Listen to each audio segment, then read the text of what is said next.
다 같이 묵상 기도 드리심으로 수요 예배를 하나님께 드리겠습니다.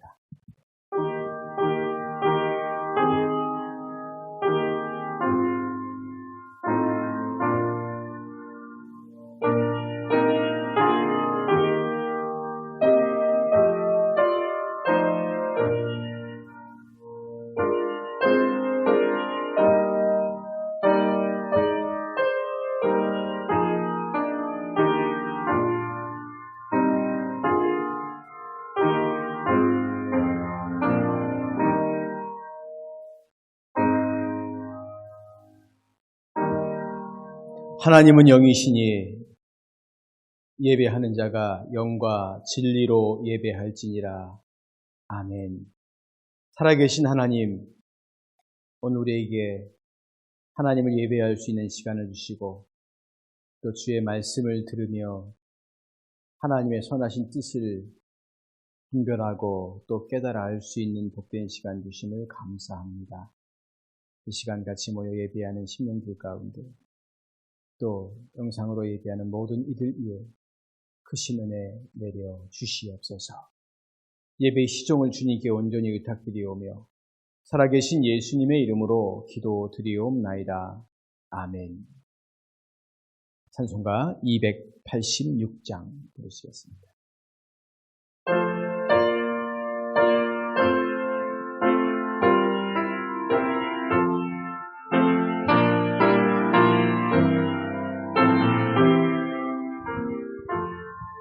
주 예수님 내 맘에 오사 날 붙들어 주시고 내 마음에 새 힘을 주사 늘 기쁘게 하소서. 사랑의 주 내 마음속에 찾아오사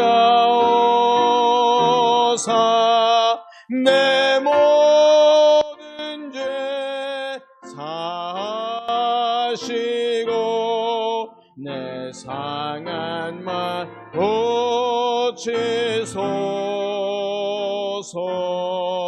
주 예수님 내 맘에 오사 내 소원 다하시고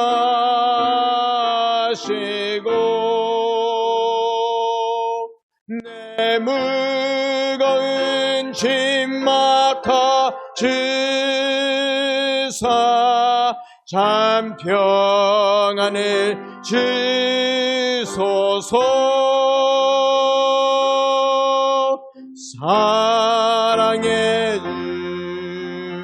사랑의 주 내 마음속에 찾아오사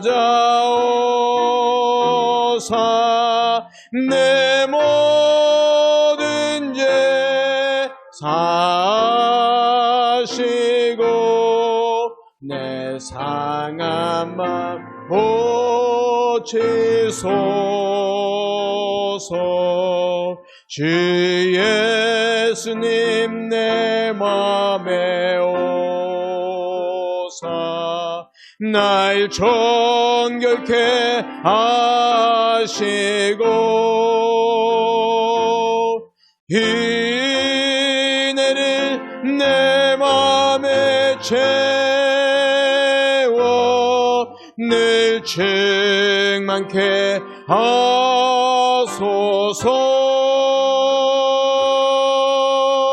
사랑의 주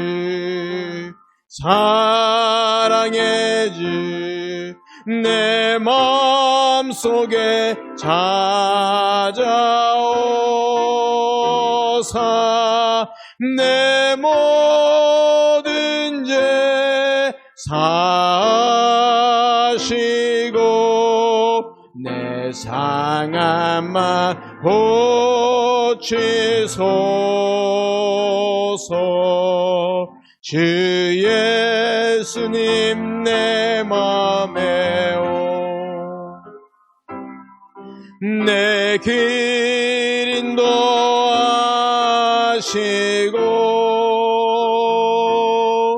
주 성령을 내 맘에 채워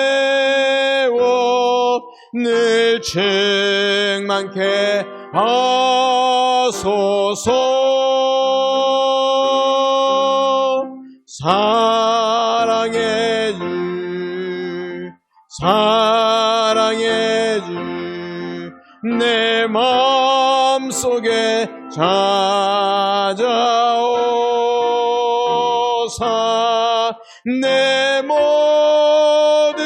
죄 사시고 내 상한 맘 고치소서.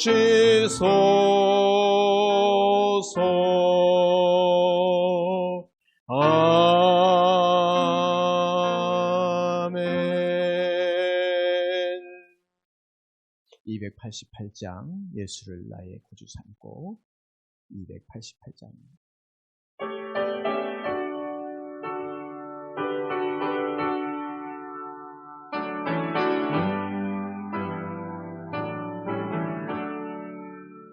예수를 나의 구주 삼고 성령과 피로써 거듭나니 이 세상에서 내 영혼이 하늘의 영광 누리도다. 이것이 나의 안증이요 이것이 나의 찬송일세. 나 사는 동안 끊임없이 그 주를 찬송하리로다. 온전히 주께 맡긴 내 영 사랑의 음성을 듣는 중에 천사들 왕래하는 것과 하늘의 영광 보리로다. 이것이 나의 안증이요 이것이 나의 찬송일세. 나 사는 동안 끊임없이 그 주를 찬송하리로다. 주 안에 기쁨 누림으로 마음의 풍랑이 잠잠하니 세상과 나는 한 곳 없고 그 속한 주만 보이도다. 이것이 나의 안증이요 이것이 나의 찬송일세. 나 사는 동안 끊임없이 그 주를 찬송하리. 이것이 나의 간증이요 이것이 나의 안증이요 이것이 나의 찬송일세. 나 사는 동안 끊임없이 그 주를 찬송하리로다.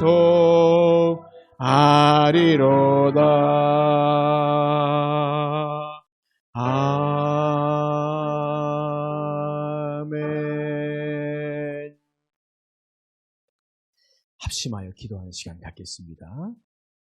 먼저 우리 몸이 연약한 지체들 위해서 기도해 주십시오. 특별히 오늘 윤순주 권사님 수술을 받으십니다. 장이 좀 안 좋으셔서 수술을 받게 되었는데 아마 지금 이 시간대에 이제 수술 들어가서 쉬다고 계실 겁니다. 그래서 몸이 좀 많은 문제가 있어서 빈센트 병원에 입원해서 그렇게 수술 받는데 수술 잘 되게 하시고 또 회복을 위해서도 그렇게 기도하시고 우리 김혜숙 집사님 계속해서 상암 치료하고 있습니다.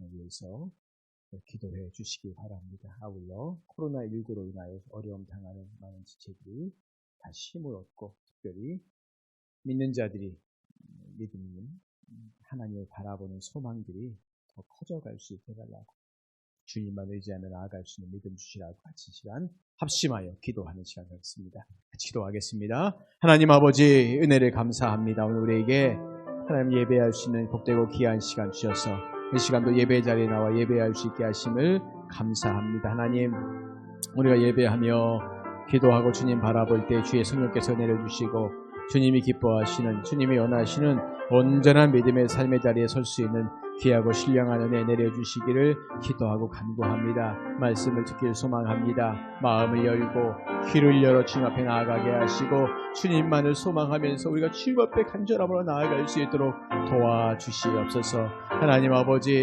연약한 지체를 위해 기도합니다. 우리 특별히 윤수정 원사님 이 시간에 하나님 수술 가운데 들어가 있을 텐데 하나님 수술과 치료의 과정들 가운데 함께 하시고 하나님 연세가 많으십니다. 하나님께서 붙잡아 주셔서 오직 하나님의 나라를 바라보고 소망하며 믿음으로 주님 앞에 설 수 있는 귀한 은혜를 내려주시기를 기도하고 간구합니다. 주님을 바라봅니다. 주님을 의지하고 소망합니다. 하나님 믿음으로 서서 온전히 주님만 설 수 있도록 도와주시옵소서. 우리 김혜숙 사님 계속해서 상암 치료하고 있는데 하나님 잘 이겨나갈 수 있는 힘을 주시고 하나님 아버지 이 가운데서 또 주님을 바라보고 소망하는 그 믿음이 얼마나 귀하고 아름다운지 모릅니다. 하나님 도와주시고 우리 집사님을 통하여서 더 많은 사람들이 주님 앞에 돌아오고 주님께 나올 수 있는 귀한 주님의 도구로 사용하여 주시옵소서.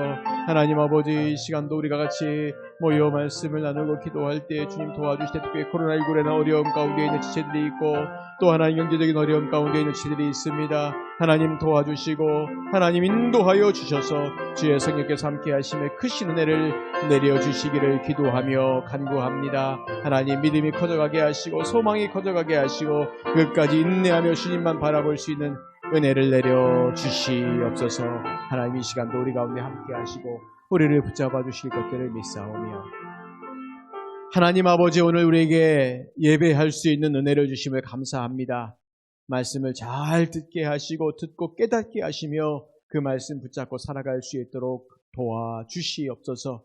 윤순주 권사님 이 시간 하나님 병원에 입원하여 치료 중에 있습니다. 주의 성령께서 함께 하시고 하나님 연세가 많으십니다. 하나님께서 더 어루만져 주셔서 하나님 나라 더 바라보고 소망하며 믿음 가운데 설 수 있도록 은혜를 내려 주시옵소서. 하나님 아버지 오늘도 같이 예배하며 말씀 들을 때 우리의 심령 가운데 이 말씀이 새로워지게 하시고 다시 한번 이 말씀을 통해 우리의 삶이 다시 한번 주님 앞에 나아갈 수 있는 복되고 귀한 시간 되게 하여 주시옵소서. 예배의 모든 것들을 주님께 드립니다. 흠양하여 주시옵소서. 예수님의 이름으로 기도드리옵나이다. 아멘.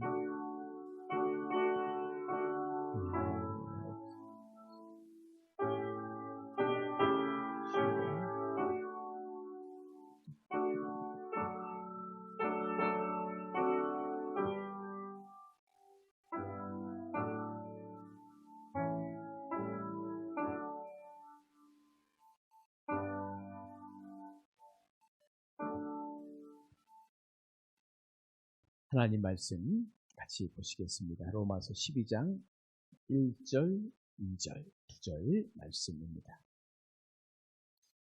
로마서 12장 1절, 2절, 2절 말씀 한 목소리로 같이 읽겠습니다.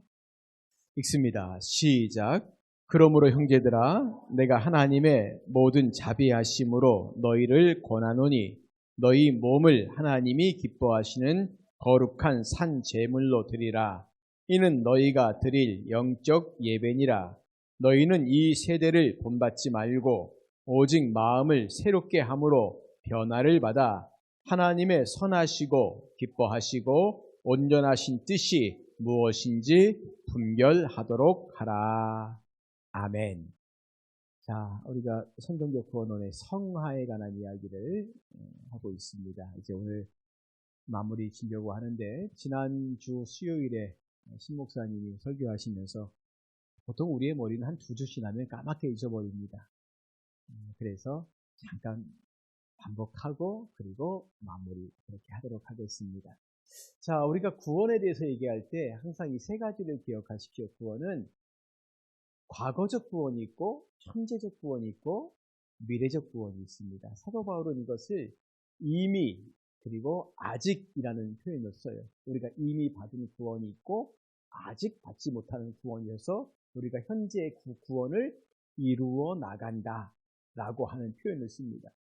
그러니까 사도 바울이 이 말을 좀 길게 풀었지만 사실 이 말을 좀 짧게 설명하면 딱 그 말입니다. 우리가 과거적 구원, 그러니까 이 과거적 구원이란 말을 지난번에 설명드렸지만 이 현재적 구원, 내가 지금 구원 받았어요 라고 하는 이 기준을 가지고 과거를 말하고 미래를 말하는 겁니다. 그러니까 이 과거라고 말하면 사람들은 예수님 때인가? 이렇게 생각하시는데 아니에요. 이 기준은 모두가 다 우리 각자입니다. 그러니까 우리 각자의 현재적 구원의 시점은 전부 다를 수가 있어요. 뭐 어떤 사람들은 내가 교회를 열심히 다녔지만 아직까지 구원받지 못한 사람도 있을 수 있습니다. 그렇죠? 그러니까 그런 사람에게는 현재적 구원을 말하는 게 아니라 그 사람에게 있는 현재적 구원이 뭐냐면 소명, 중생, 회심, 연합, 칭의, 양자예요. 그리고 지금 성화를 이뤄가고 있는 사람들에게는 이미 이것이 과거적 이미 이루어진 일들이라는 겁니다. 그리고 우리에게는 미래적 구원, 아직 우리가 완성하지 않은 구원의 모습이 있습니다. 그게 뭡니까?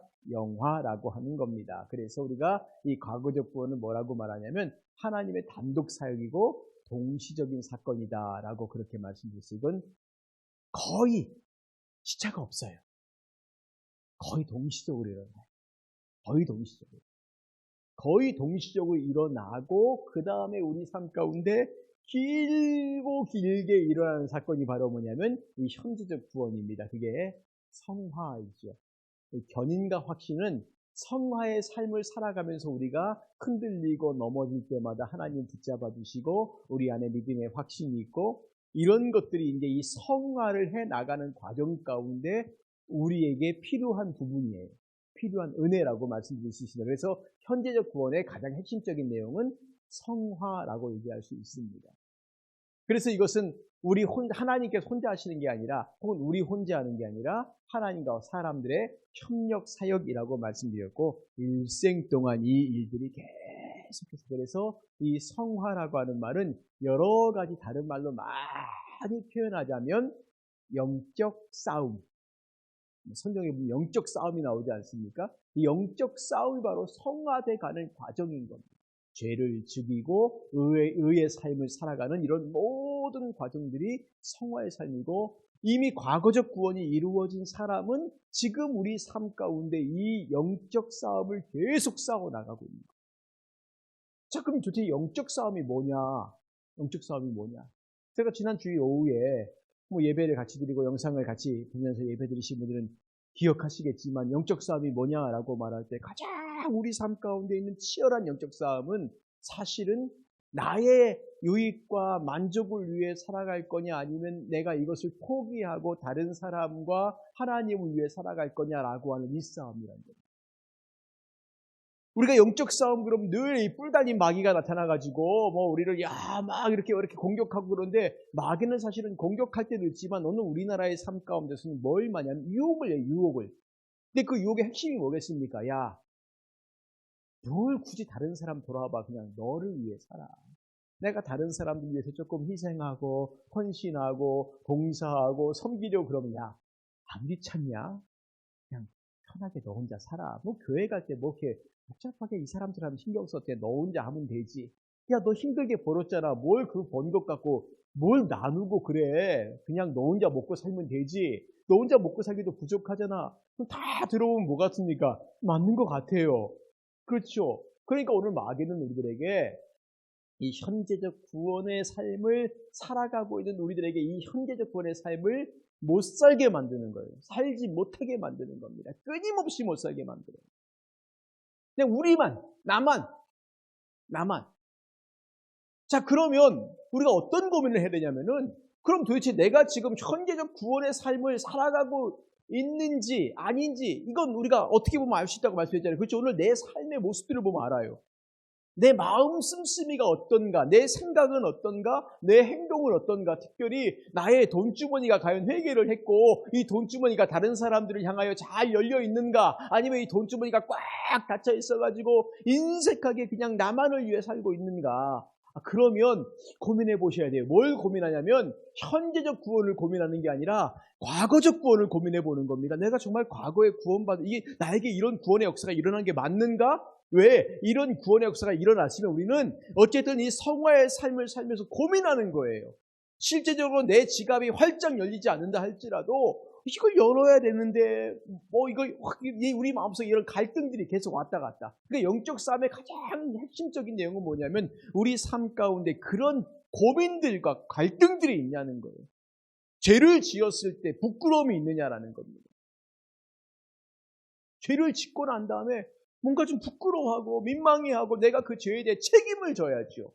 근데 요즘 많은 시대 사람들이 죄를 지어도 첫 번째 부끄러워하지 않아요. 책임도 지지 않습니다.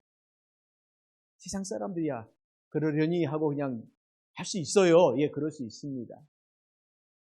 그럴 수 있습니다. 돈 많은 재벌들이 그렇게 하는 거 있습니다. 여기 가까이 계신 그 아무개 부회장님 가끔 그렇게 교도소에 왔다 갔다 해도 사실은 민망하고 부끄러운 거 저는 잘 모를 것 같아요. 그분하고 제가 얘기를 안 해봤으니까. 모를 것 같아요. 안 믿는 사람은 그렇다고 치워도 믿는 사람들, 목사가, 장로가 죄를 지어도 부끄러워하지 않고 책임도 안 지고 오히려 덮으려고 하고, 만약에 이렇다면 이건 뭘 고민해 봐야 되냐면 이걸 고민해 봐야 돼요. 내가 구원받은 사람이 맞는가? 내가 정말 중생한 사람이 맞는가? 회심한 사람이 맞는가? 내가 하나님의 자녀가 맞는가? 이거 고민해 봐야 돼요. 그러니까 존 웨슬리의 어머니가 끊임없이 자녀들에게 회심에 대한 것을 물어봤다 하지 않습니까? 너 정말 회심했냐? 너 정말 회심했냐? 일생에 큰 한 번 회심, 그리고 날마다 회심. 이 날마다 회심한다는 것은 무슨 말이겠습니까? 예수님 말씀하신 것처럼 온몸을 모욕한 자는 또다시 모욕할 필요가 없지만 손과 발은 계속 씻는 거 아니겠습니까? 그러니까 우리가 회심이 큰 회심이 있고 작은 회심이 있다면 큰 회심 그리고 작은 회심, 내 삶 가운데 날마다의 작은 회심이 없다면 이 큰 회심을 의심해 봐야 돼. 내가 정말 내의 죄를 하나님 앞에 고백하고 그리고 내가 하나님께 나아가느냐. 그러니까 우리가 간증할 때 가장 중요한 건 뭐냐면 회심에 대한 간증이 있어야 돼요. 누군가가 열심히 간증하는데 회심에 대한 간증이 없으면 그 사람 간증이 거짓말일 수도 있습니다. 가짜일 수도 있어요. 뭔가 내가 절에 다니다가 예수님 믿게 되었다 그러는데 이 사람의 간증을 잘 들어보면 정말 회심했나 회심하지 않았나에 대한 이 회심에 대한 간증이 없다면 그건 가짜일 가능성이 많다는 겁니다. 최근에 굉장히 충격적인 사건이 하나 일어나지 않습니까? 정가 14범이 풀려났어요. 근데 이 사람이 나오자마자 사람 2명을 죽였어요. 그리고 자수했습니다. 근데 그 뒤에 어떤 얘기가 있는지 아시면 이 사람이 풀려나게 되는, 좀 더 일찍 풀려나게 되는 그런 과정들 가운데 교도소에서 선교하는 목사님들의 도움이 있었다는 거예요. 교도소에서 세례받고 나 예수 믿겠다고 하고 간증도 하고, 그러니까 그게 진짜인 줄 알고. 근데 얼마나 죄송한 말입니다. 우리 그 가짜로 믿는 사람들 정말 많아요. 한때 대도라고 이름했던 조세영 씨가 그렇게 예수님 믿는다고 교도소에서 그렇게 간증을 많이 하고 나와서도 얼마나 많이 간증했습니까? 그런데 결국은 도둑질하지 않습니까? 그리고 다시 교도소 또 들어가잖아요. 그러니까 이 과거적 우리 현재의 우리 삶 가운데, 선생님 한 번만 들려주세요. 우리 현재 삶 가운데 성화에 대한 삶이 없다면 이것에 대한 진지한 고민이 없고 우리가 죄의 문제 앞에서 그리고 우리가 나누고 베풀며 살아가는 이 은혜를 누리고 은혜를 나누는 삶에 있어서의 진지한 고민이 없다면 그리고 그 모습들이 없다면 그런 생각이 변하고 우리의 마음이 그렇게 변하고 그 다음에 우리의 행동들이 그렇게 변하지 않는다면 우리는 사실은 그러면 앞에 있는 일들을 고민해 봐야 될 필요가 있다는 겁니다. 내가 지금 거룩한 삶을 살지 못하고 내가 성령의 열매를 맺지 못하는 삶을 살아가고 있는데 언젠가 맺겠지. 그럴 수 있겠죠. 왜? 사람마다 좀 다를 수 있으니까. 그런데 그 상황 가운데서 내가 예수님 믿는다고 하는데 죄를 지어도 부끄러워하지 않고 책임도 안 지고 그 죄를 다시 지으려고 씨름도 하지 않고 싸움도 하지 않는 사람이 그가 세상에서 직분이 목사이든 장로이든 권사이든 그 직분이 그에게 뭐가 중요하냐는 겁니다.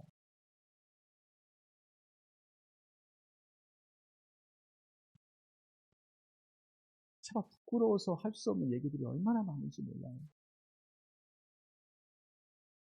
목사들만 이렇게 들을 수 있는 루트가 있지 않습니까? 어떤 교회가 무슨 문제가 있다, 무슨 문제가 있다, 어떻게 문제를 해결했다. 해결한 건 아니죠. 어떻게 문제를 덮었다. 이런 얘기를 들을 때마다 정말 가슴이 미어질 때가 있습니다. 이런 얘기 성도들한테 다 얘기도 못하고 큰 대형교회에서 그런 문제가 일어났다. 그럼 그걸 듣는 순간에 하나님께서 이 교회를 어떻게 하시려나 싶은 마음도 너무나 아픈 마음도 들고 그렇습니다. 그리고 미래적 구원은 미래적 구원은 다음 번이죠. 보십시오.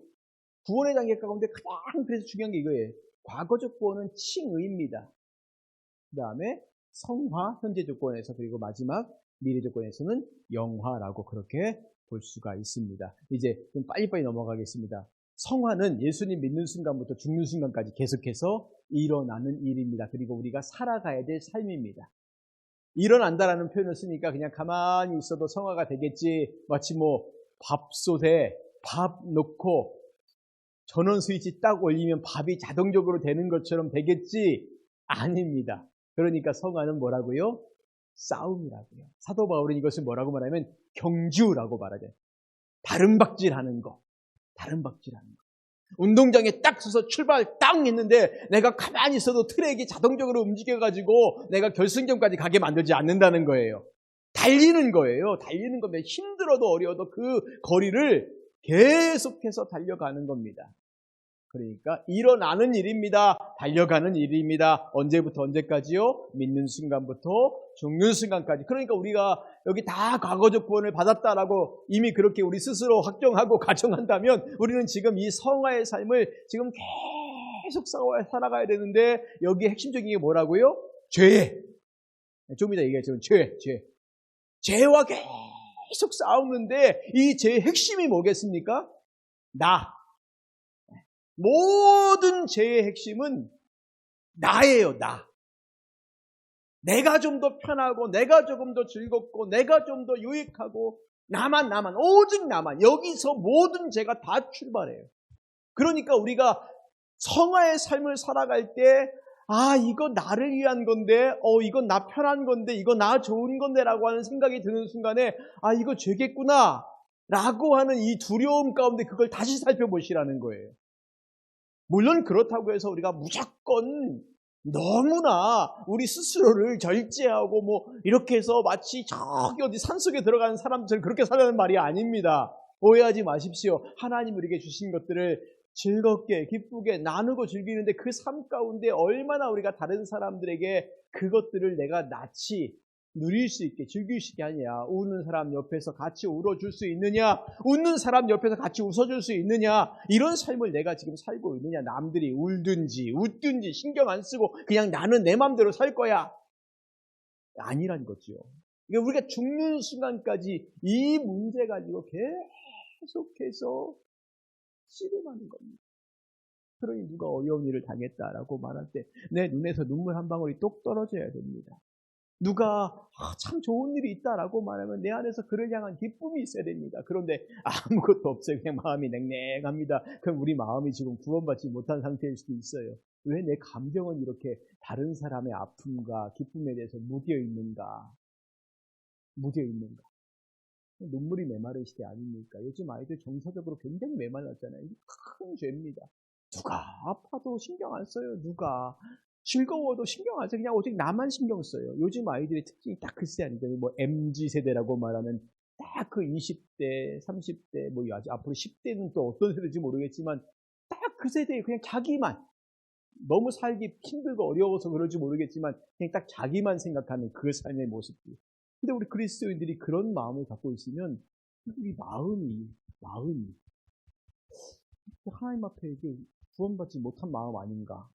왜 나는 누군가가 힘든 일을 당해도 전혀 마음에 좀 도와줘야 되나라고 하는 의식도 없고, 누가 즐거운 일을 당할 때 야 신난다 기쁘다 같이 즐거워해주는 마음도 없고, 왜 우리 마음이 이렇게 얼음장처럼 식어버렸을까? 이게 사탄이 우리에게 준 죄입니다. 가인이 아벨을 죽일 때 왜 죽였어요? 가인이 아벨한테 못된 짓 했습니까? 아벨이 가인에게요? 뭐 형 시비 걸고 괜히 야곱처럼 옆에서 깐죽거리고 형 거 빼앗으려고 하고 아벨이 그랬습니까? 안 그랬거든요. 근데 죽여요. 그런 것들이 다 우리가 지금 싸워 나가야 될 죄의 모습들이라는 겁니다. 나만을 생각하는 이기주의, 뭐 극단적인 이기주의까지 필요 없어요. 그냥 이기주의라고 생각하시면 돼요. 아주 작은 이기주의도 이게 너무 나만 생각하는 거 아니야? 라고 하는 부분을 잘 돌아보셔야 되고, 그래서 누군가가 나에게 뭔가 은혜를 베풀어주면 그래 네가 뭐 은혜를 베풀었으니까 이게 아니라 내가 그 베푼 은혜에 대해서 또 감사하고, 이런 게 당연한 겁니다. 이렇게 우리가 살아가야 된다는 거죠. 하나님이 우리를 구원하신 목적이 뭐겠습니까? 예, 우리를 거룩하게 하는 것, 우리가 성화에 이르는 것이라고 그렇게 말씀을 드렸습니다. 그래서 하나님의 뜻은 이것이다, 너희의 거룩함이다 라고 말씀을 드렸고, 성화가 무엇입니까? 라고 말하는 첫째 성화는 예수님을 닮는 것이다. 그래서 자녀가 부모를 닮습니다. 마찬가지로 하나님의 자녀는 하나님을 닮습니다. 우리가 하나님의 양자 되었다고 하는데 하나님을 안 닮아가면 그럼 누구 자식이나요? 이 고민하지 않습니까? 그럼 당신은 누구 자식입니까? 예, 하나님의 자녀입니다. 기도할 때 아버지라고 부르는데 아버지하고 전혀 생판이 이상한 애가 나왔다면 유전자 검사해봐야죠. 그렇죠? 내 머리는 까만데 노란 애가 나왔어요. 그럼 유전자 검사해봐야지. 나는 피부가 까무잡잡한데 하얗고 물끄만 애가 나왔으면 그럼 유전자 검사해봐야죠. 그렇죠? 우리도 유전자 검사해봐야, 영적인 유전자 검사해봐야 되는 거예요. 내가 정말 하나님의 자녀라고 하면서 하나님 안 닮고 있으면 내가 정말 하나님 자녀가 맞는가, 영적인 유전자 검사를 해보셔야 되는 거예요. 두 번째, 성화란 전인적이라고 해요. 삶의 전 영역에서 일어나는 일이라고 말씀드렸습니다. 그래서 지성, 감성, 의지예요. 생각과 마음과 행동, 이게 다 하나님 닮아가는 거예요. 예수님 닮아가는 거예요. 생각이 닮아가는 것이고, 우리의 감정이 닮아가는 것이고, 우리의 행동이 닮아가는 것이지, 이 중에서 그냥 한 가지만 빠져 있어도 이건 뭐가 문제가 있는 거예요. 제가 아까 감정 얘기를 말씀드렸지만 우리 마음이 좀 예수님처럼 같이 울어주기도 하고 같이 기뻐해주기도 하고 좀 그래야죠. 우는 자들과 함께 울고 웃는 자들과 함께 웃고, 누군가가 슬픔을 당하고 억울한 일을 당하고 아픈 일을 당하면 같이 울어주고 가슴 아파해주는 게 이게 정상이라는 겁니다. 근데 그 마음이 냉랭하게 굳어있으면 그 사이가 병든 것이고, 우리 그리스도인이 그런 마음으로 냉랭하게 있으면 그건 우리가 병든 거예요. 이거 뭐가 문제가 있는 겁니다.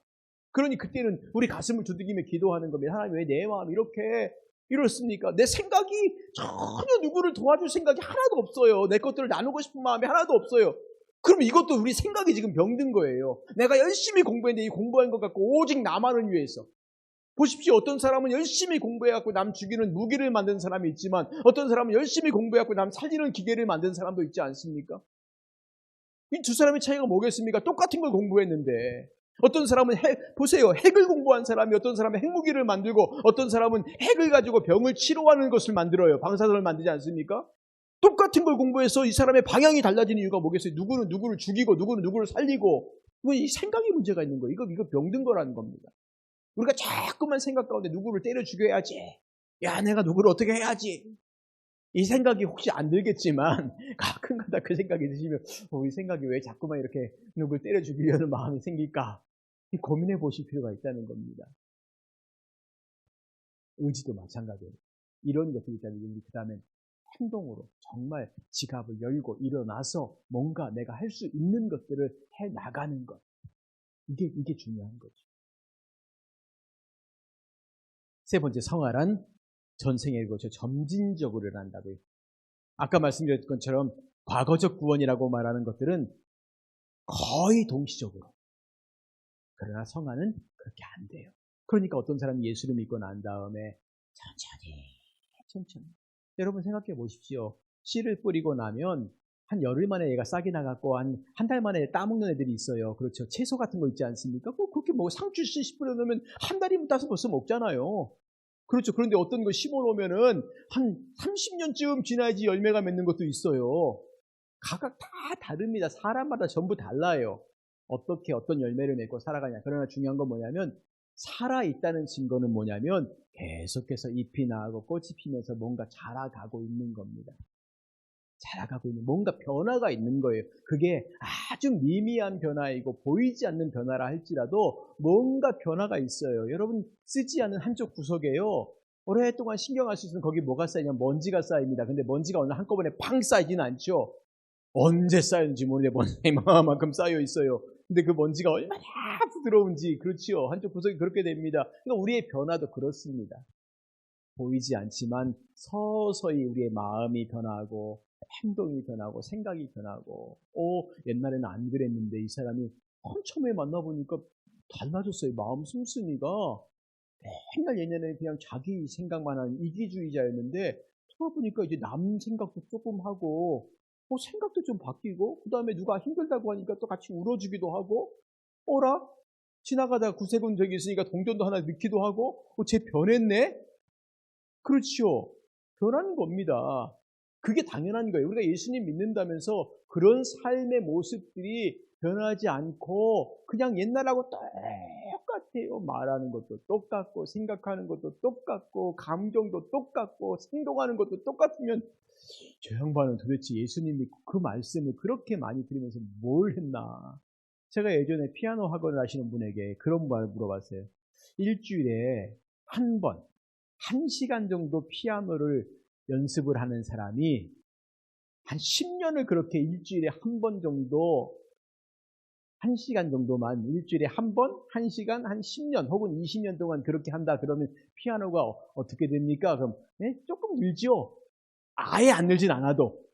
그렇죠. 뭔가 변화되는 건 있다는 거예요. 최소한 피아노를 일주일에 1시간 쳐서 10년 정도 쳤으면 그래도 뭔가 이렇게 엘제르리아 정도 치지 않겠습니까? 띵띵띵띵띵 이렇게 치지 않겠습니까? 그렇죠. 아니면 학교 종이 땡땡땡으로 칠 수 있을 거고요.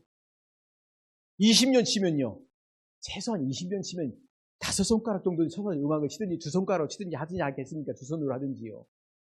근데 교회를 20년 다니고 30년 다니고 40년 다녀요.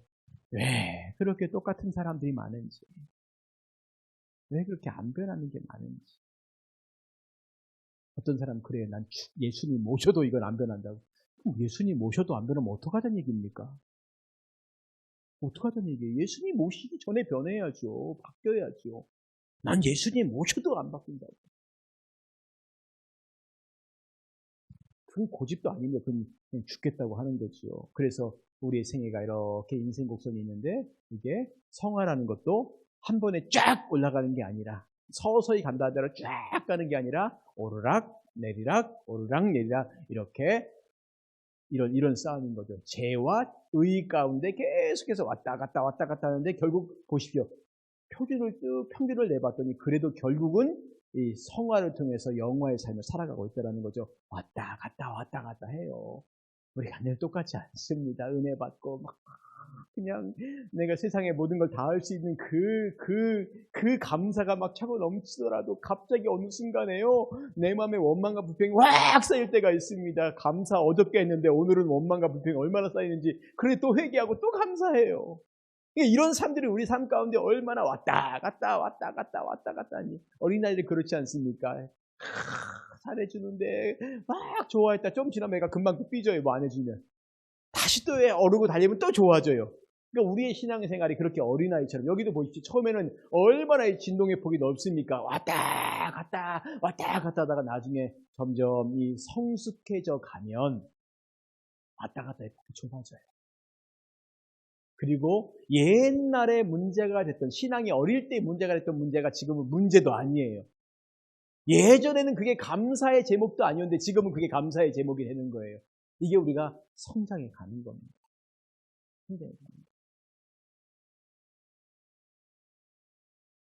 우리의 성화가 옆에가 어떤가 그려보심도 필요가 있습니다. 그래서 야곱에 관한 이야기를 좀 말씀드리면서, 야곱이라는 사람이 얼마나 고약한 사람, 이름 자체만 해도 발 뒤꿈치를 잡은 자, 사기꾼, 그리고 그의 삶은 늘 살살거리면서 어떻게 하든지 형 등골을 빼먹고 싶어하는 그 마음들, 그리고 형을 싹 꼬셔서 그 순진한 애서 속여가지고 장자권 살그머니 뺏고, 또 이제 그 아버지 속이고, 먹을 거 좋아하는 이삭, 그 착한 아버지 속여가지고, 또 엄마랑 꽃 싹 짜가지고 그 음식 해가지고 가서 엄마 아빠 속이고, 그리고 이제 형이 아니까 도망가 버리고, 그의 삶이 얼마나 악한 삶이었고, 그 다음에 하나님이 그를 만지시는 과정이 똑같이 행해, 똑같이. 그가 집에서 형과 아버지에게 행했던 그 모습 그대로 외삼촌에게, 그리고 자식들에게 똑같이 당하면서 야곱의 삶이 왔다 갔다 하다 결국 야곱이 바로 앞에 섰을 때 자기의 삶이 그렇게 고달프고 힘든 인생이었지만, 그러나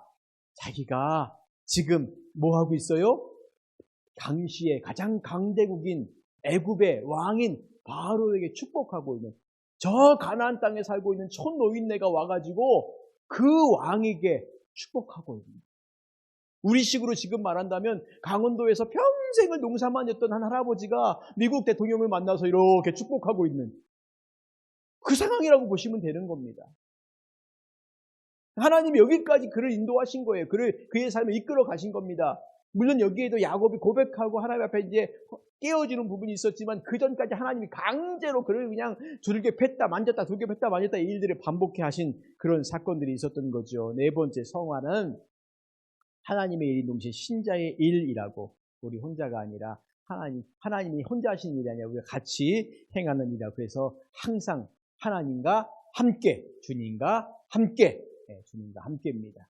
주님과 함께, 주님과 함께, 주님과 함께, 주님과 함께, 주님과 함께, 늘 주님과 함께 가는 거죠. 그래서 소명, 중생, 연합은 단독적인 사이라고 말씀드렸고, 성화는 신자와의 협동사역이다라고 그렇게 말씀을 드렸습니다. 우리는 성령님의 도움으로 날마다 조금씩 성화되어 가는 것입니다. 그러기에 성화에는 훈련과 연습, 그리고 순종이 필요한 겁니다.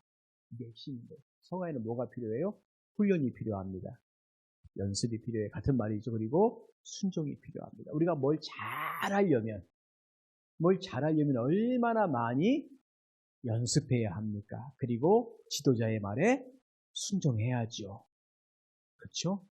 순종합니다. 열심히 연습합니다. 그러니까 타고난 천재가 있어도 이 천재를 이기는 방법은 훈련하는 천재가 더 낫답니다. 후천적으로 연습하고 훈련해서 그걸 터득하는 사람이 훨씬 더 낫다는 거예요.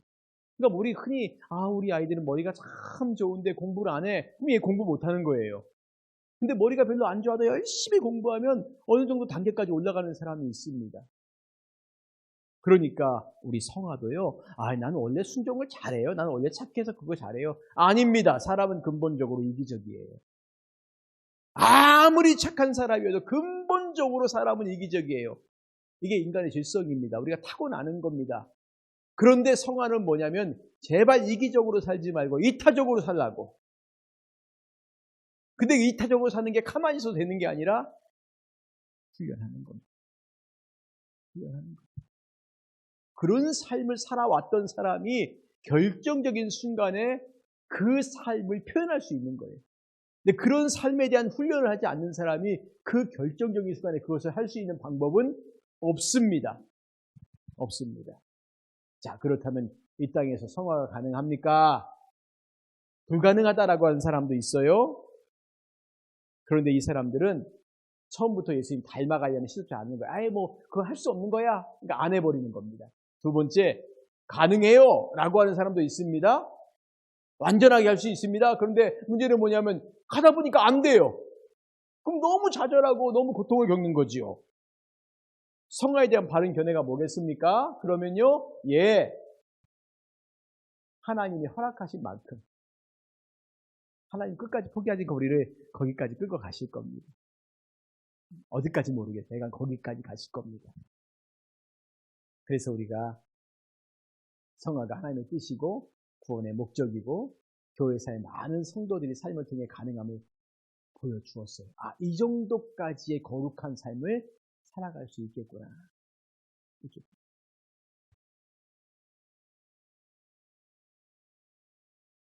그래서 이런 분들,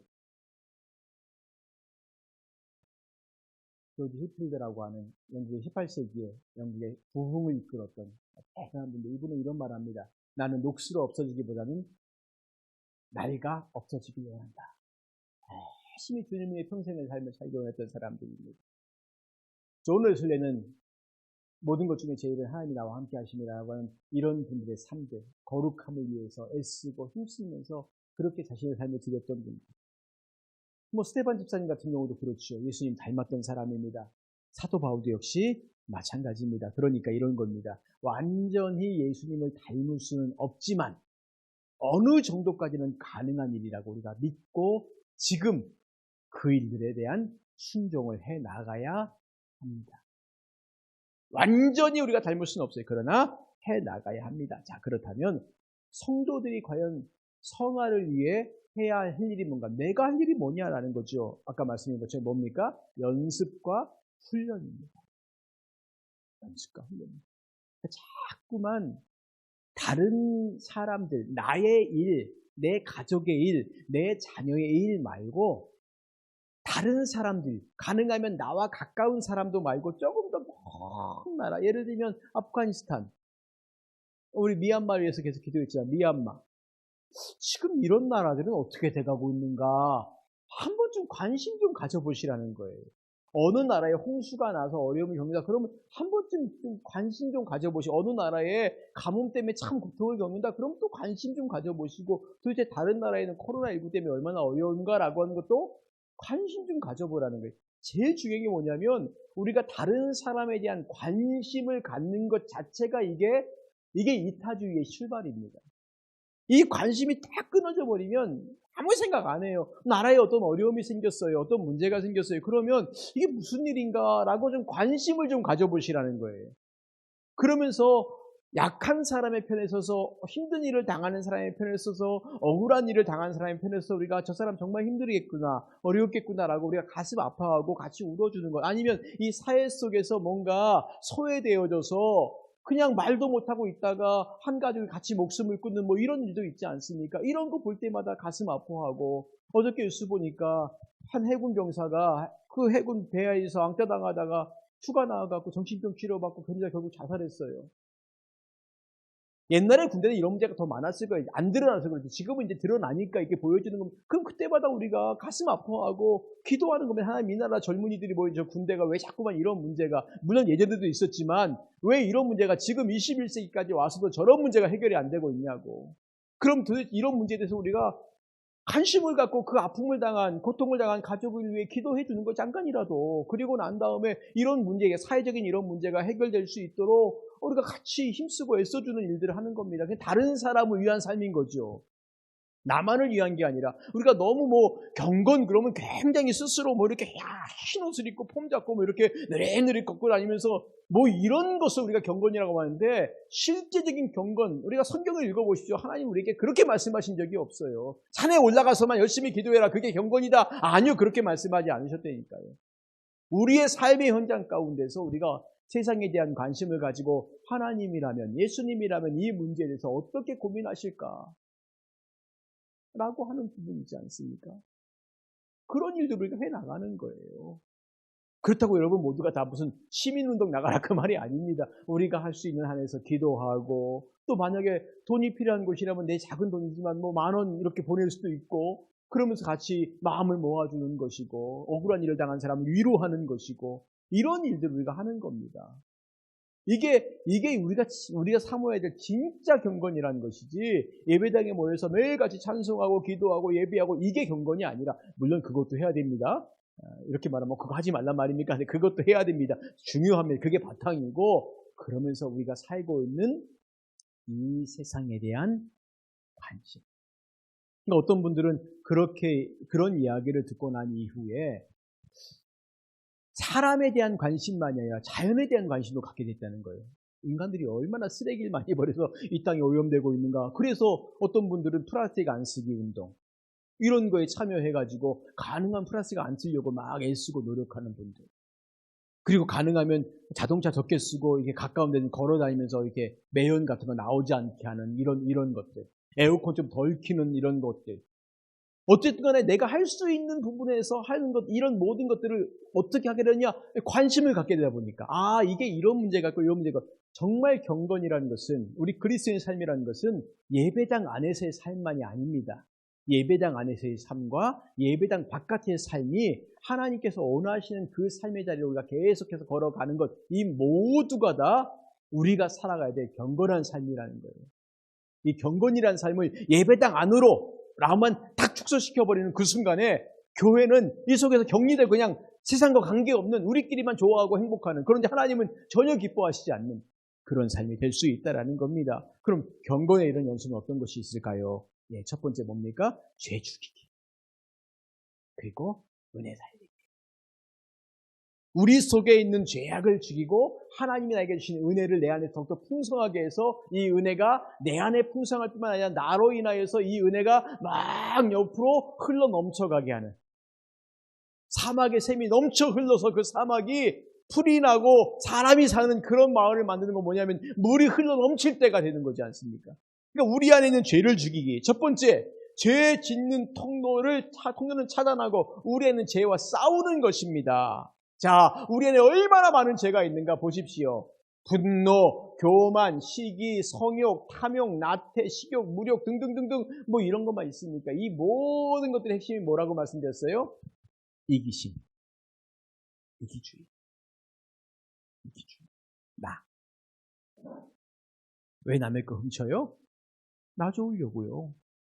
그렇죠. 내가 훔쳐다가 남 주려고 하는 사람이 있습니까? 없잖아요. 그런 사람은 가끔 있었죠. 옛날에 홍길동 뭐 이런 사람도 있었는데 그런 사람들만 거의 없어요. 자기. 그러니까 우리 안에 있는 이런 것들, 그리고 작지만 이거 나만 생각하는 거야, 나 좋아라고 하는 거야 라고 하는 것들, 내가 희생하고 헌신하고 하는 것이 아니라 나. 두 번째, 그래서 우리가 하는 일이 뭐냐면 죄를 꽝 하고 날마다 죄와 싸우고 날마다 죄와 싸우고, 심지어는 사도 바울은 죄와 더불어 싸울 때 피 흘리기까지, 내가 정말 죽을 각오로 죄와 싸우지 않으면 이건 내가 조금 하면 되겠지, 안 됩니다. 얼마나 이것이 강하냐면 우리가 죽기를 각오하고 싸우지 않으면 안 돼요. 정말 죽을 각오를 하고 내가 죄와 싸우겠다, 죽을 각오를 하고 이 이기심과 내가 싸우겠다 라고 하지 않으면 안 돼요. 우리는 그렇게 살아갈 수밖에 없게 된 존재입니다. 마치 뭡니까? 이렇게 자동차를 만들 때 자동차 휠이 이렇게 바퀴가 휘어져 있으면 나는 똑바로 가고 싶은데 계속 얘는 휘어져 가지 않습니까? 근데 얘를 똑바로 가게 하면 얼마나 반대쪽으로 핸들을 계속 돌려야지 얘가 똑바로 가는 거예요. 근본적으로 치료하지 않으면. 근데 우리는 본질적으로 그렇게 되어 있어요. 휘어져서 자꾸만 죄 쪽으로 가게 돼 있는 게 우리의, 그러니까 우리가 이 휘어져가는 이 본성과 더불어 싸우려면 얼마나 우리가 하나님을 바라보고 말씀을 들으려고, 그리고 그 말씀을 살려고 발버둥치는 삶을 살지 않으면, 그러니까 바울이 날마다 죽는다는 게 바로 그거예요. 나는 날마다 죽노라, 날마다 죽노라. 내 속에 있는 나를 위해 살고자 싶은 그 마음과 싸워서 날마다 죽겠다고 하는 그 마음들. 이게 고통스러운 싸움이, 신앙생활은 즐겁고 행복한 길이 아니라 고통스럽고 어렵고 힘든 길이에요. 남들 가고 싶지 않은 길인데 우리가 이 길 들어섰어요. 왜? 그 은혜가 너무 크니까. 그러니까 우리 그렇게 살려고 이제 발버둥 쳐야 되는 거야. 살다가 조금 힘드니까 그만두자가 아니라 그렇게 살려고. 그래서 우리가 때로는 보십시오, 고독한 삶을 살기도 하고 금식하기도 하고 자선을 베풀기도 하고 침묵하기도 하고 이러면서 계속해서 내 안에 있는 나의 악함들을 스스로 죽이기, 내 안에 있는 죄를 죽이기 위해서 우리가 끊임없이 이 죄 유혹으로부터 좀 벗어나고 멀어질 수 있는 삶. 쉽지가 않아요. 쉽지가 않습니다. 근데 우리가 그 삶을 살아가라고 말씀하시는 거예요. 지금 이 땅에서.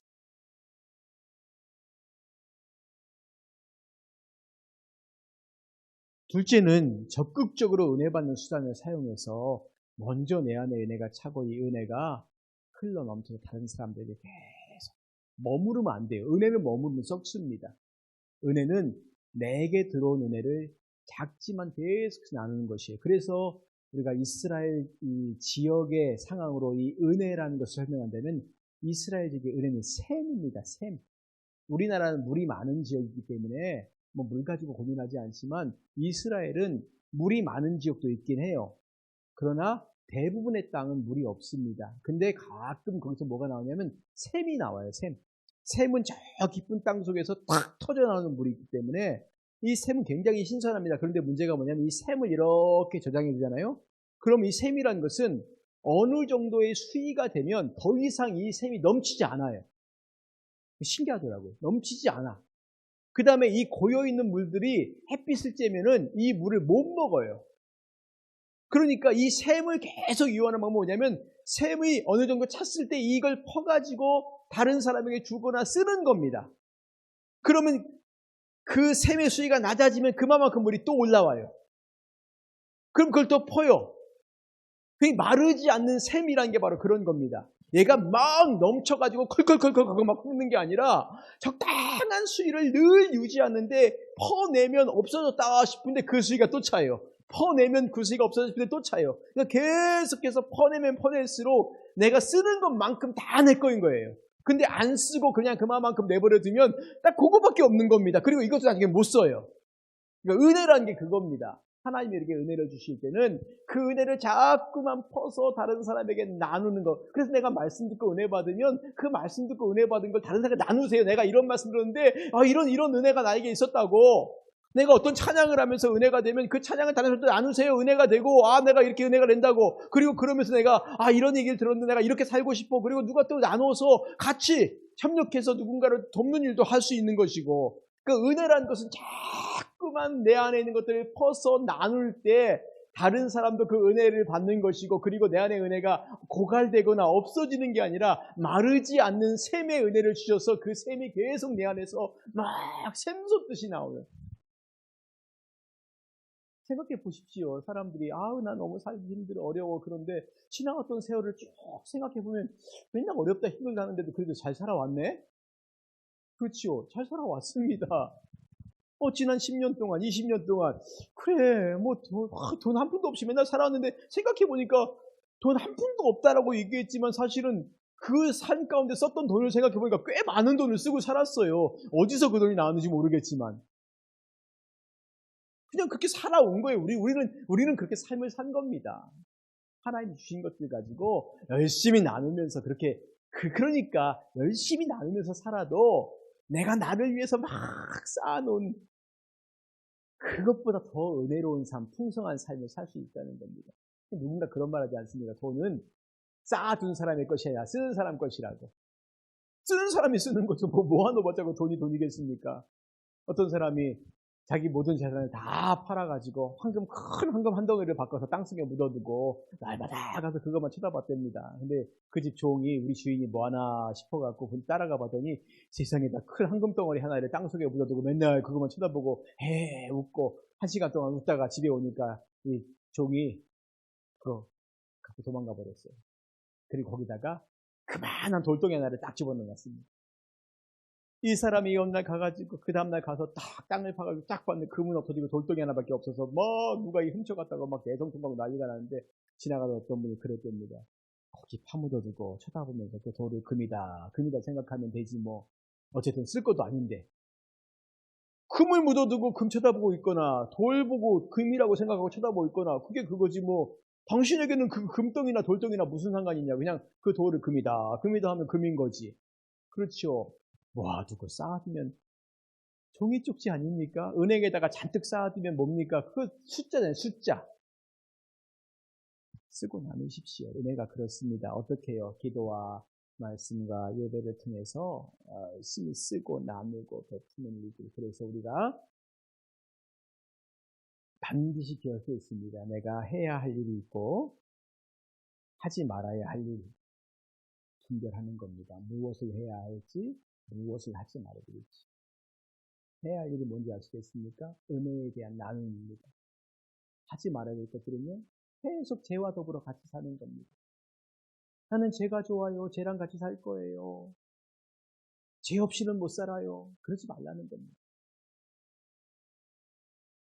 이 두 개를 구분하여 온 힘을 다해서 해야 할 것과 하지 말아야 할 것. 무엇을 해야 할지를 안다면 목숨 걸고 하십시오. 무엇을 하지 말아야 한다라는 걸 안다면 목숨 걸고 하지 마십시오. 이 두 개를 구분하십시오. 해야 할 것이 무엇인지 아는 지혜를 주시고 하지 말아야 할 것이 무엇인지 아는 지혜를 주시고 이 두 개를 구분할 수 있는 지혜를 주시고 그리고 그렇게 살 수 있는 용기를 주시고 이게 우리가 거룩한 삶을 살기 위한 성화의 삶을 살기 위한 방법이란데 잘 구분하십시오. 우리가 예수님을 닮아간다면 지금보다 더 뛰어나고 영광스럽고 탁월한 하나님의 형상을 소유할 수 있습니다. 있어요. 그러나 우리의 노력만으로 되는 것은 아닙니다. 성령님의 도우심을 힘입어서 노력하고 힘쓰고 애쓰는 만큼 우리의 인격이 변화될 수 있어요. 이거 무슨 행위 구원입니까? 아니요, 그거 아닙니다. 이미 구원받은 우리가 그렇게 살아가는 거예요. 우리가 그렇게 발버둥 치는 것만큼 우리는 하나님께 더 가까이 갈 수 있다니까요. 발버둥 치는 것만큼. 근데 발버둥 안 쳐요. 가만히 있어요. 안 돼요. 발버둥 치는 것만큼이에요. 그래서 우리 속에 있는 많은 잘못된 습관들을 우리가 고치는 겁니다. 뭐가 잘못됐는가? 내가 습관적으로 자꾸만 하고 있는 오래된, 잘 고쳐지지 않는 그리고 이건 좋은 거지? 그러면 이걸 적극적으로 만들어가는 거예요. 다시 말씀드립니다. 이건 적극적 사고방식에 대한 얘기도 아니고 그리고 행위구원에 관한 얘기도 아닙니다. 구원받은 우리가 하나님 앞에서 죄와 싸우고 은혜를 누리고 나누는 삶을 살아가기 위해서 우리가 얼마나 발버둥을 쳐야 될 것인가에 대한 이야기예요. 그러니까 계속 기도하십시오. 하나님, 내가 이렇게 살겠습니다. 그리고 그렇게 살아가십시오. 그렇게 살아가십시오. 발버둥 치면서 내가 마지막까지 하나님을 위해서 그리고 다른 사람들을 위해서 살겠습니다. 마지막까지 그렇게 살겠습니다. 우리의 소망이 무엇입니까? 예수님 닮는 겁니다. 그러면 예수님 닮아가려고 소망만 하지 말고 그렇게 살아야지요. 소망이란 것은 꿈꾸는 것이 아닙니다. 꿈꾸고 그렇게 살아가는 게 꿈입니다. 나는 정말 훌륭한 축구 선수가 될 거야 라고 초등학교 1학년짜리가 꿈을 꿉니다. 얘가 그때부터 꿈을 꿔요. 너의 꿈이 뭐냐? 저는 손흥민 같은 축구 선수가 되는 거예요 라고 막 꿈을 꿔요. 그런데 얘는 매일같이 먹고 놀아요. 그리고 자요. 그리고 몸이 점점 뚱뚱해져 가요. 얘 꿈은 이루어질까요? 안 이루어질까요? 아무리 꿈은 이루어진다라고 써놔도 절대 이루어지지 않아요. 왜요? 얘는 노력하지 않았어요. 우리의 소망이 예수님 닮는 거라고 해놓고 매일같이 나만을 위해 살아가고 죄짓고 남 미워하고 욕하고 그리고 기도는 쥐꼬리만큼도 안 하고 말씀은 한 장도 안 읽고 예배를 드리라 그러면 맨날 꾸벅꾸벅 졸고라 있고 그런 사람이 예수님 닮아갈 수 있을까요? 안 닮아갑니다. 닮을 수가 없어요. 꿈은 이루어지지 않습니다. 꿈은 그러니까 예수님 닮는 것이 소망입니까? 그럼 이 소망을 향해 달려가야죠. 소망을 이루기 위해서. 주님, 이것이 나의 소망이니까 이 소망을 이루어주세요라고 기도한다고 되겠습니까? 착각하지 마십시오. 내가 예수님 닮은 것이 소망이라고 예수님 닮게 해주세요라고 기도한다고 돼요? 아닙니다. 기도하십시오. 기도하지 말란 말 아닙니다. 기도하십시오. 그리고 그렇게 살아갈 방법들에 대해서 우리가 고민하고 정말 예수님이 어떻게 사셨는가 바라보면서 그렇게 살고 예수님의 제자들은 또 어떻게 살았는가 보는 것. 이게 성화의 삶입니다. 언제까지 그 살아갈까요? 죽을 때까지, 주님 오실 때까지 병상에 누워서라도 우리는 그렇게 살 수 있어요. 아무것도 꼼짝할 수 없는 그런 삶이라도 그렇게 살 수 있어요. 지난주에인가 장애인 올림픽 끝나지 않았습니까? 그중에 제가 이렇게 한 영상으로 본 굉장히 감동을 받았는데 호주의 수영 선수였어요. 근데 이 호주의 여자 수영 선수였는데 태어날 때는 정상으로 태어났는데 뇌에 병이 생겨갖고 이 팔 다리를 다 잘랐어요. 몸통밖에 없어요. 팔에 요만큼 팔도. 그 다음에 다리도 그만큼. 수영을 해요. 근데 어떻게 수영하게 됐냐? 이게 인터뷰를 해봤더니 돌고래가 꼬리가 상한 돌고래가 뭐 호주는 워낙 그런 시설들이 많으니까요. 꼬리가 없는 돌고래가 이게 이 뒷몸을 움직이면서 수영하는 걸 제가 보고 제가 감동을 받았다는 거예요. 그래서 야 나도 수영할 수 있겠구나 그래서 엄마 보고 나도 수영하겠다고. 그리고 그 마음만 해도 얼마나 기특합니까?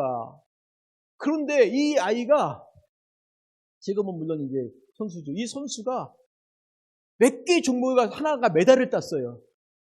근데 수영하는 걸 보니까 정말 그 없는 팔다리를 움직여서 수영을 하는데 와 얼마나 노력했을까? 그렇게 하려고.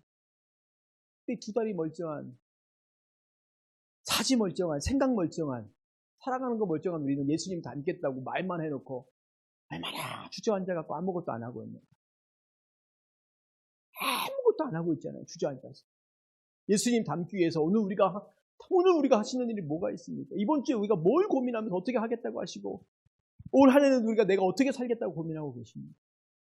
예수님 닮겠다 뭔가 지금 계획을 세워서 우리가 하나하나 그런 일들에 대해서 내 것들을 버리고 해야 할 것들 하고 하지 말아야 하지 말고 이거 잘 구분해서 그거 해야 되지 않겠습니까? 그게 예수님 닮아가는 방법이에요. 가만 주저앉아 있다고 야 저 돌고래 꼬리 없는데 수영 잘하네? 대단하다. 나도 하고 싶어. 그런데 물에 안 들어가요. 어떻게 수영을 합니까? 물에 들어가야지요. 성화의 삶이 무엇인가? 주님 오실 때까지 그리고 우리의 삶이 다할 때까지 언제인지 모르겠습니다. 근데 참 시간들은 빨리 가는 것 같아요. 아직 좀 힘이 있고 뭔가 할 수 있는 그런 은혜가 있을 때 더 하나님 앞에서 예수님 닮아가는 삶 살겠습니다. 그렇게 살아갈 수 있는 저와 여러분 되시기를 주님의 이름으로 축원을 드립니다. 기도하겠습니다. 이 시간 말씀을 기억하면서 같이 한 목소리로 기도하는 시간 갖겠습니다. 우리의 소망이 예수님을 닮는 겁니다. 그러면 예수님 닮아가야죠. 닮는 건데 안 닮아가면 되겠습니까?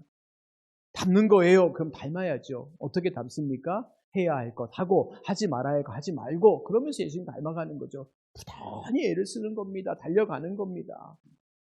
결승점을 향해 다름박질하는 겁니다. 같이 이 시간에 우리 합심하여 기도하겠습니다. 기도합니다. 하나님 아버지 은혜를 감사합니다. 오늘 우리에게 주신 주의 말씀 우리가 다시 붙잡습니다.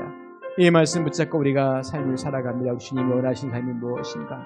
우리가 어떻게 살아가야 되는가? 하나님 알게 해주시니 감사합니다. 주님 주의 성령께서 해주셔서 우리에게 힘을 주셔서 참으로 주님이 기뻐하시는 믿음의 귀한 삶을 살아갈 수 있도록 도와주시되 하나님의 영광을 위하여 하나님의 기뻐하심을 위하여 살아갈 수 있는 신령한 은혜를 내려주시기를 기도하고 간구합니다. 아버지 하나님 이 시간 우리가 허락하신 대로 주의 말씀을 우리가 붙잡고 나아가오니 하나님 아버지 우리를 도와주시고 우리를 붙잡아 주셔서 우리가 정말 주님이 원하시고 기뻐하시는 귀한 삶에 하나님 아름다움을 남길 수 있는 은혜를 내려주시고 주님께서 기뻐하시는 대로 우리의 삶을 드리며 하나님 아버지 참으로 우리가 해야 될 것들을 하고 하지 말아야 할 걸 하지 않으며 정말 예수님 닮아가는 이 소망을 우리가 이루기 위해서 온 힘을 다해 달려갈 수 있는 우리 모두가 될 수 있도록 주님 은혜를 내려주시옵소서. 이 시간 주의 성령께서 함께 하심을 감사합니다. 은혜 주심도 감사합니다. 믿음으로 우리에게 주어진 길들을 달려갈 때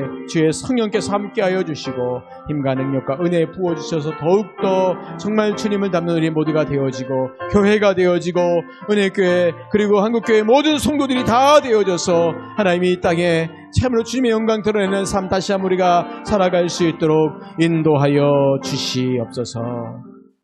아버지 하나님 오늘도 우리에게 말씀을 주셔서 감사합니다. 우리의 소망이 우리 예수님 닮아가는 것인데 이 닮아가기 위해서 얼마나 부단히 우리가 애를 쓰며 달려가야 될 것인가.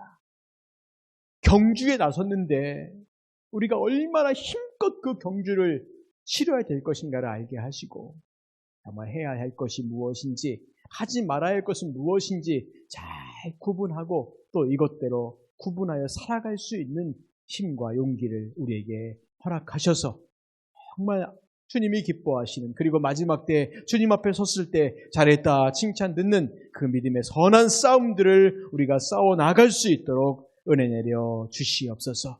하나님 아버지, 어렵고 힘든 일 가운데 고난이 있고 고통이 있지만 주님 바라보며 살아가게 하시고, 우리도 어렵고 힘들지만 우리 옆에 있는 다른 지체들을 돌아보며 그들을 위해 기도하고 그들과 같이 나누며 섬기며 베풀 수 있는 복된 삶을 살아갈 수 있도록 크신 은혜 내려 주시옵소서.